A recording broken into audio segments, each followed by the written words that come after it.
নমস্কাৰ, আপোনালোকে চাবলৈ আৰম্ভ কৰিছে আৰকে নিউজ। এই মুহূৰ্তত দিবলৈ লৈছোঁ অসমৰ লগতে ভাৰতৰ বিভিন্ন প্ৰান্তৰ কেইটামান গুৰুত্বপূৰ্ণ খবৰ। আজিৰ প্ৰথমটো খবৰ হৈছে পাকিস্তানক সমৰ্থন কৰাৰ বাবে অসমত গ্ৰেপ্তাৰ কৰা হৈছে 20 জনকৈ লোকক।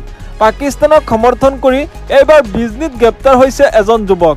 বিজনীৰ ভাওৰাগুৰিত মুস্তাফিজুৰ ৰহমানক গ্ৰেপ্তাৰ। ইনষ্টাগ্ৰামত পাকিস্তানৰ সমৰ্থনত মন্তব্য কৰিছিল মুস্তাফিজুৰে।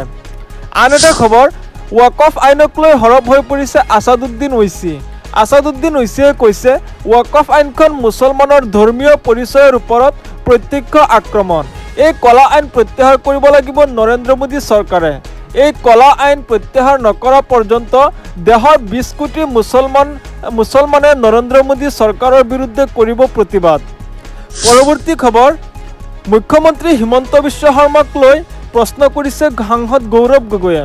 গৌৰৱ গগৈয়ে কৈছে, মুখ্যমন্ত্ৰী হিমন্ত বিশ্ব শৰ্মা মহোদয়, আপুনি যদি মোক আৰু মোৰ পত্নীক শত্ৰুৰ ৰাষ্ট্ৰৰ এজেণ্ট বুলি কৰা অভিযোগ প্ৰমাণ কৰিব নোৱাৰে তেন্তে আপুনি পদত্যাগ কৰিবনে?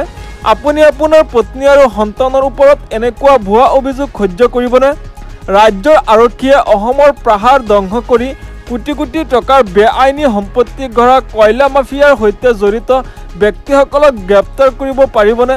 হিমন্ত বিশ্ব শৰ্মাৰ সাহস আছেনে এই প্ৰশ্নৰ উত্তৰ দিবলৈ? মুখ্যমন্ত্ৰী হিমন্ত বিশ্ব শৰ্মাক উদ্দেশ্যি এই তিনিটা ডাঙৰ প্ৰশ্ন কৰিছে সাংসদ গৌৰৱ গগৈয়ে। আন এটা খবৰ, মুখ্যমন্ত্ৰী হিমন্ত বিশ্ব শৰ্মা আৰু সাংসদ গৌৰৱ গগৈৰ মাজত চলি থকা টুইট যুদ্ধৰ মাজতেই মন্তব্য কৰিছে অখিল গগৈয়ে। অখিল গগৈয়ে কৈছে, ভাৰতীয় মানুহ পাকিস্তানলৈ যাব নোৱাৰিব নেকি?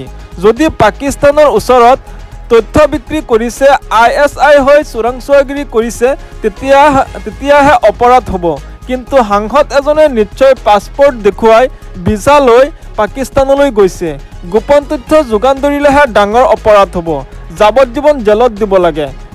কিন্তু পাকিস্তানলৈ গ'লে বেয়া মানুহ হ'ব নাপাব বুলি মন্তব্য কৰিছে অখিল গগৈয়ে। এনেধৰণৰ খবৰ নিতৌ পাবলৈ চেনেলটো ছাবস্ক্ৰাইব কৰি ভিডিঅ'টোত এটা লাইক কৰি দিব। ধন্যবাদ।